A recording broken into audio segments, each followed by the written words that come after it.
Aku hanya ingin membawa Mbak Siti keluar dari tempat ini. Tidak akan semudah itu keluar dari sini. Kenapa?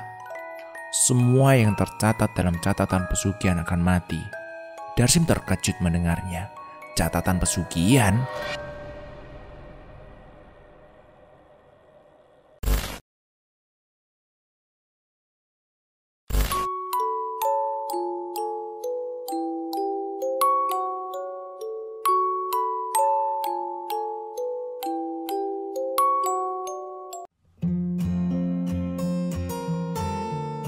Assalamualaikum warahmatullahi wabarakatuh.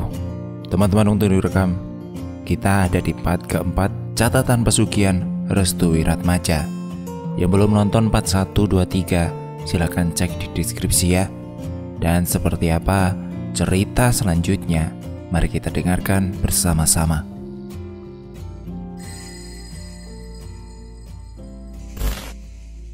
Penyerahan tumbal telah selesai.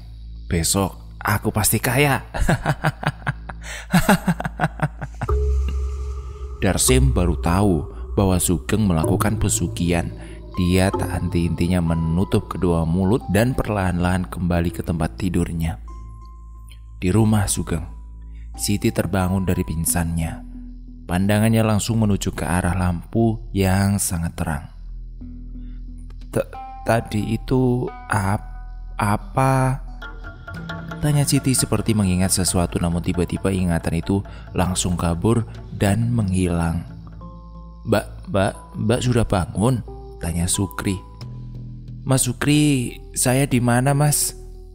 Mbak itu tadi pingsan karena terjatuh. Akhirnya saya bawa ke kamarnya Mbak. Siti memegangi kepalanya yang masih sakit. Dia juga merasakan hawa sedikit panas di dalam dadanya. Darsim kemana mas? Ada di kamarnya mbak. Kenapa? Aku mau bertemu dengan Darsim mas, ucap Siti. Tubuh Siti masih belum stabil dan seimbang. Dia memaksakan diri untuk bisa bertemu Darsim. Mbak, tunggu dulu loh. Lebih baik mbak istirahat saja dulu. Baru saja Siti ingin memegang pintu, Darsim sudah membuka pintu kamar dari luar. Mbak sehat? Mbak gak apa-apa kan? Kamu kemana saja toh Sim? Maaf mbak, aku baru bangun. Tadi kebangun karena haus. Sukri memandangi wajah Darsim dengan tatapan yang tak biasa. Dia seperti mengetahui sesuatu dan sengaja ia simpan dalam-dalam. Mas Sugeng kemana mas? Darsim tanya kepada Sukri. Dia masih bekerja mas, nanti pulangnya malam. Oh, aneh ya, adiknya sakit tapi dia gak peduli, ucap Darsim ini menuai pertanyaan dari dalam diri Sukri. Mas, kok mas seperti udah bangun dari tadi ya? Tanya Sukri. Darsim terkejut mendengar pertanyaan dari Sukri itu. Saya memang baru 5 menit yang lalu bangunnya mas, cuma saya belum sepenuhnya sadar ini. Sukri mengangguk paham. Ya sudahlah kalau gitu mas, waktu kerja saya sudah habis. Saya mau pulang dulu ya mas. Ya sudah, hati-hati ya mas, ucap Siti. Sukri membalas ucapan Siti dengan senyuman. Setelah Sukri sudah keluar dari rumah, Darsim langsung menarik Siti ke kamarnya. Ono opo toh Sim? Ono opo? Mbak, aku mimpi buruk. Mimpi opo toh? Mbak, Bu E. Iya, ada apa dengan ibu? Ibu bawa pakaian banyak banget mbak. Aku tanya mau kemana tapi ibu cuma bilang ibu mau pulang dulu. Kamu jangan ikut pulang ya. Menurut mbak itu apa artinya? Ya, kamu itu ngapus yo. Kamu bohong kan sama mbak? Seriusan mbak, sumpah. Darsi mencoba untuk membuat Siti percaya. Terus mbak, apa lagi? Aku tahu siapa yang membuat ibu sekarang sakit mbak. Maksudmu? Ibu dijadikan tumbal sama Mas Sugeng loh mbak. Ibu dijadikan tumbal. Siti menampar pipi Darsim dengan keras. Plak! Tamparan itu membuat Darsim terkejut sekaligus bingung. Mengapa dirinya yang mesti harus ditampar? Padahal ini bukan perbuatannya. Jaga mulutmu ya Sim, kamu jangan aneh-aneh. Mbak nampar aku. Wajah Darsim memerah, matanya berkaca-kaca. Selama aku hidup bersama Mbak, aku loh Mbak yang peduli dengan Mbak. Selama aku kelaparan, Mbak yang nengokin aku. Selama aku sakit, Mbak juga yang jengukin aku di perantauan. Kok sekarang kayak gini toh Mbak kamu? Aku seperti bukan yang Mbak kenal lagi seperti dulu. Sim, ucap Siti dengan lirih. Mbak gak perlu percaya sama Darsim. Intinya aku sudah bilang yang sesungguhnya. Sim, Mbak gak perlu percaya sama Darsim kok. Intinya aku sudah bilang yang sesungguhnya. Jika kelak nanti ada apa-apa, mungkin perkataan Darsim akan menjadi kenyataan. Darsim pergi ke kamar dan menutup pintunya rapat-rapat. Siti masih terdiam mematung di dekat kasur. Sim, kamu itu bilang apa toh? Kok Mbak jadi bingung? Malam ritual rumah Bu Sumirah. Safari dan Soleka melakukan ritual di malam itu. Mereka berdua memasuki kamar khusus dan meletakkan berbagai macam sesajennya. Kamu yakin ingin melakukan ini, Mbak? Tanya Safari. Safari, kamu kudu sadar kalau semua yang kita makan itu berasal dari Mas Sugeng, iya toh? Iya sih Mbak. Ya sudah toh, ayo kita mulai ritualnya. Mereka berdua melakukan ritual di kamar itu. Tidak disebutkan bagaimana ritual itu berjalan, namun ritual itu berguna untuk menggadaikan kontrak keduanya terhadap Nyi Ratu. Malam itu, semua berjalan lancar sesuai rencana, sesuai apa yang diinginkan oleh Sugeng, Soleka dan Safari. Tepat di 2002 Batang pertengahan bulan, rumah Ibu Sumirah. Tepat di jam 7 pagi, seluruh penduduk telah ramai di rumah Ibu Sumirah. Tangisan dan jeritan terdengar hingga dari luaran rumah.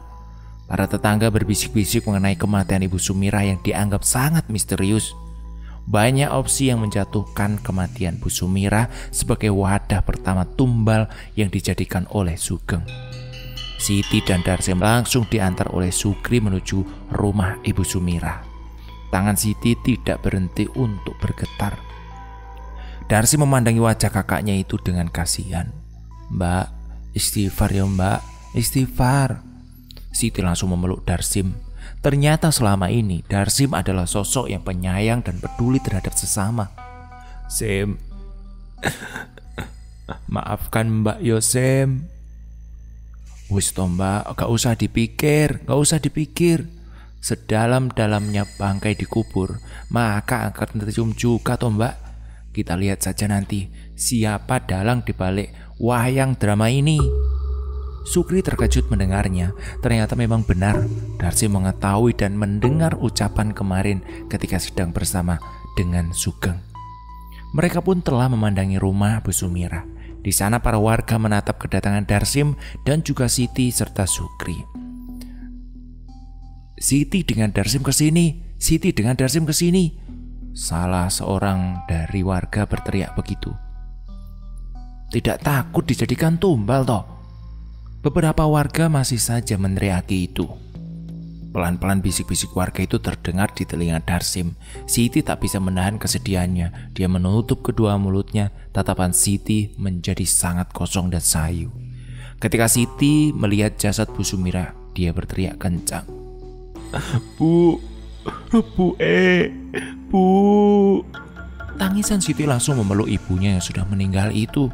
Darsim dan Sukri masih berdiri di samping. Dia tak berbicara sedikit pun.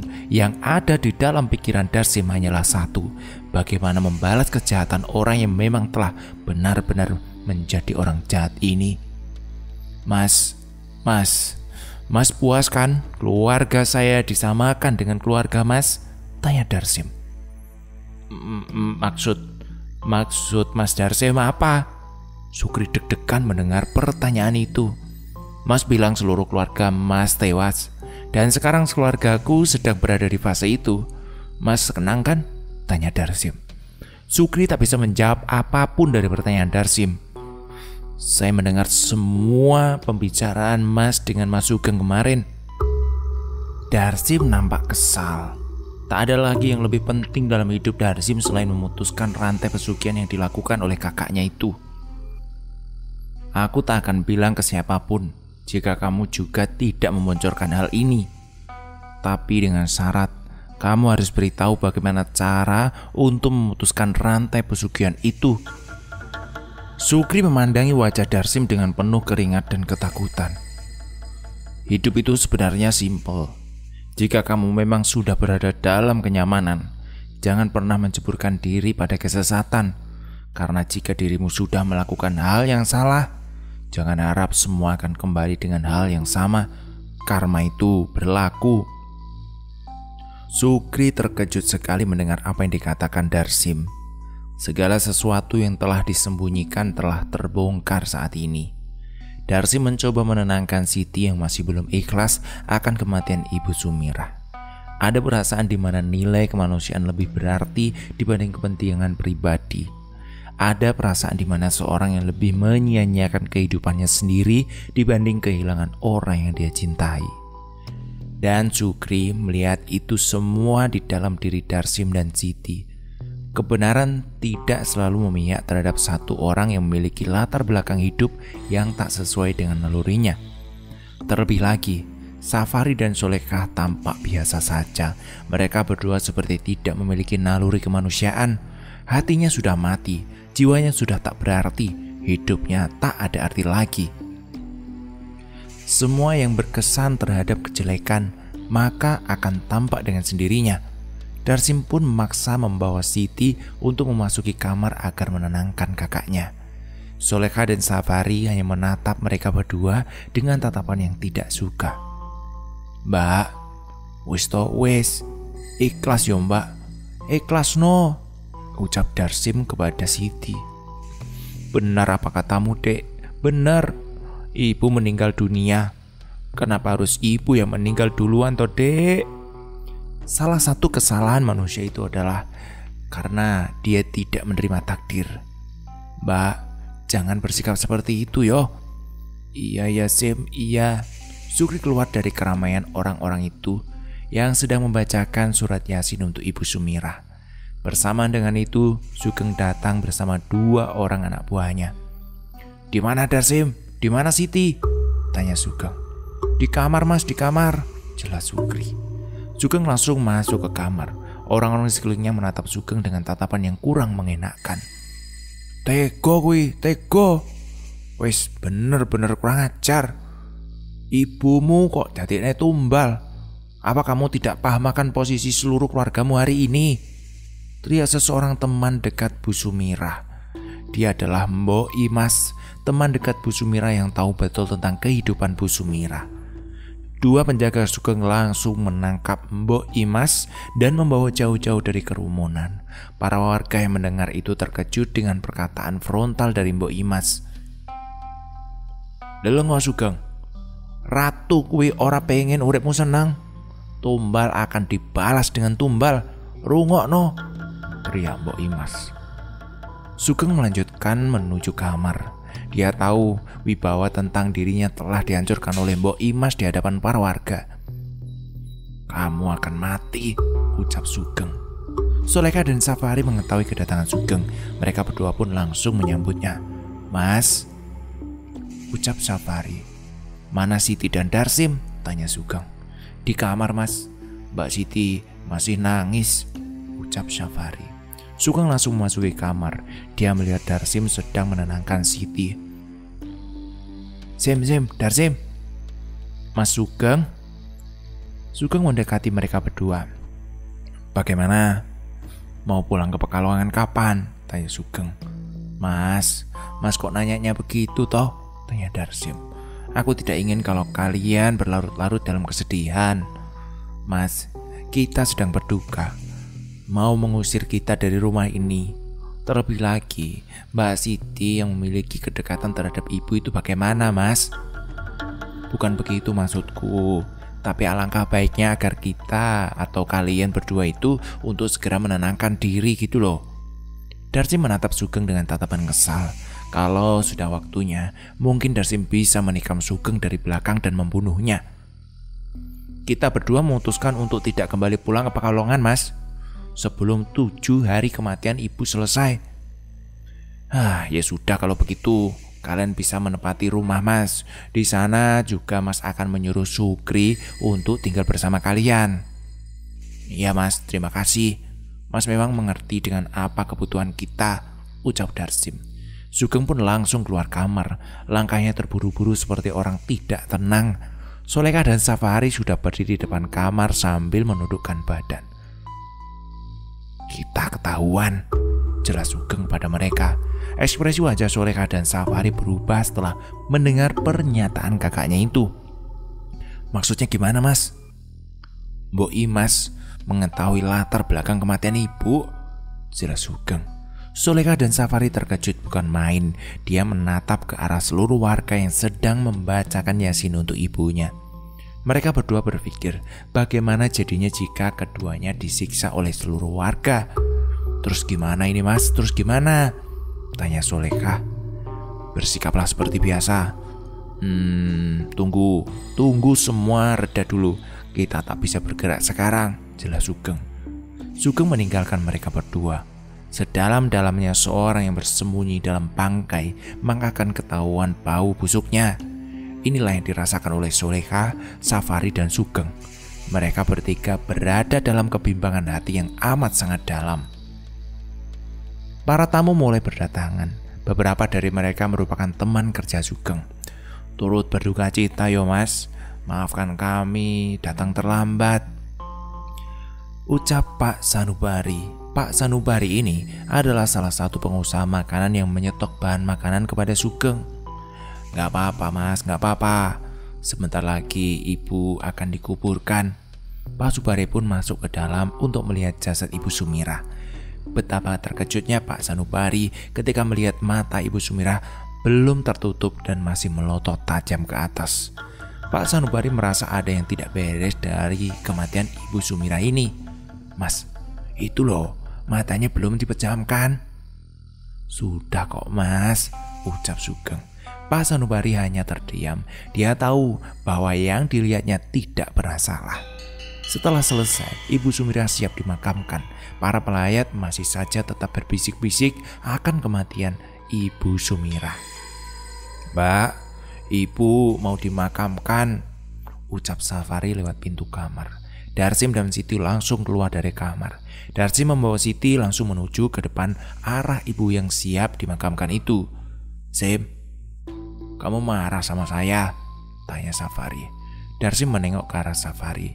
Aku gak pernah marah terhadap siapapun. Hanya saja aku marah terhadap orang yang membunuh ibuku. Safari tak percaya akan apa yang dikatakan Darsim terhadapnya. Darsim pun melanjutkan perjalanan. Namun Safari kembali membuat ulah. Jadi, menurutmu aku yang bunuh ibu? Aku yang telah membuat ibu mati.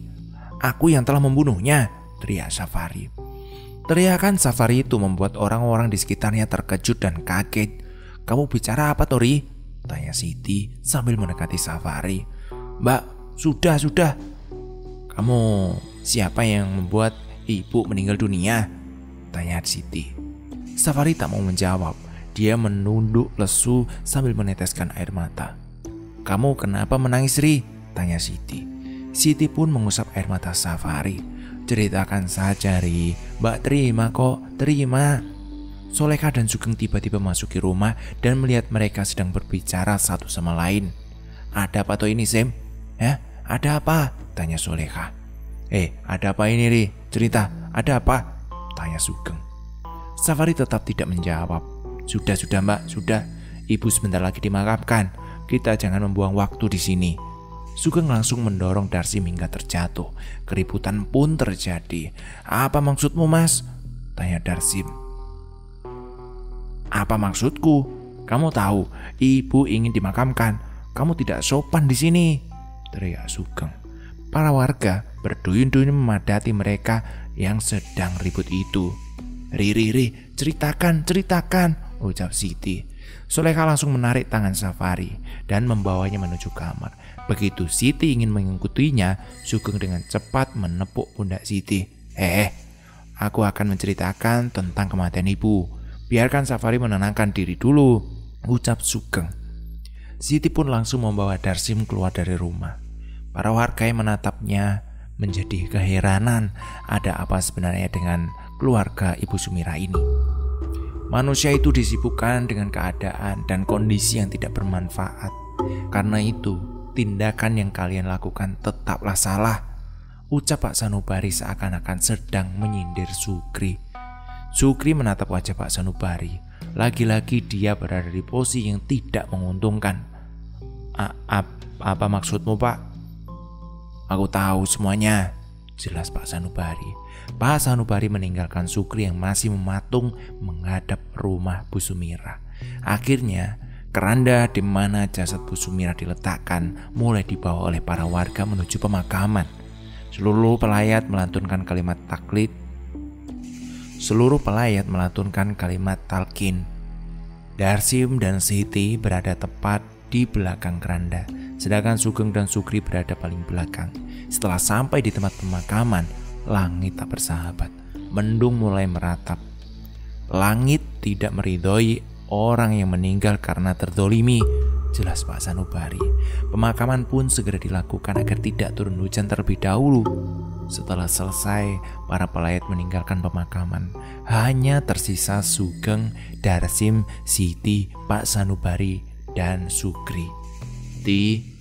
Sim, ayo pulang, ucap Sugeng. Biarkan saja, Mas. Mereka berdua sedang berdoa untuk ibunya, jelas Pak Sanubari. Sugeng bangkit dan segera meninggalkan mereka, diikuti oleh Sukri yang beranjak pergi tanpa hormat dan pamit. Kini hanya Siti, Darsim, dan Sanubari. Siti mengangkat tangannya setinggi dada sambil meneteskan air matanya. Dia berdoa dengan hati yang tulus agar Ibu Sumira tenang dan diterima di sisi Tuhan. Pak Sanubari menepuk pundak Darsim. Boleh aku bicara sebentar? Boleh, Pak, boleh. Mereka berdua pun meninggalkan Siti yang masih berdoa di sisi makam ibunya. Pak Sanubari mulai membuka topik. Kamu adiknya Sugeng? Iya, Pak. Ada apa memangnya? Kakakmu itu melakukan pesugihan? Aku sudah tahu dari dulu, Pak, jawab Darsim. Pak Sanubari lega mendengarkannya. Apa tindakanmu ke depan? Tanya Pak Sanubari. Aku hanya ingin membawa Mbak Siti keluar dari tempat ini. Tidak akan semudah itu keluar dari sini. Kenapa? Semua yang tercatat dalam catatan pesugihan akan mati, jelas Pak Sanubari. Darsim terkejut mendengarnya. Catatan pesugihan? Darsim langsung menatap Mbak Siti yang sedang berdoa. Berarti kemungkinan kalian juga ada dalam catatan itu. Darsim langsung menuju Mbak Siti, namun Pak Sanubari langsung menarik tangannya. Jangan diberitahu dulu, telusuri ini sendirian. Pergoki pembantu kakakmu itu. Maksud Bapak, Mas Sukri? Iya, dia tahu semuanya. Darsim paham apa yang akan dilakukannya. Tujuannya hanya satu, mencari catatan pesugihan itu lalu membakar dan menghancurkannya. Setelah selesai, mereka pun kembali lagi menuju rumah Bu Sumira. Pak Sanubari langsung pamit pulang. Darsim masih ingat dengan apa yang dikatakan Pak Sanubari pada dirinya.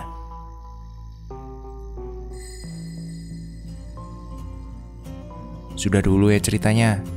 Besok kita lanjutkan lagi. Ingat, cerita ini masih panjang. Semoga teman-teman sabar menyelesaikannya. Terima kasih, sampai jumpa. Assalamualaikum warahmatullahi wabarakatuh.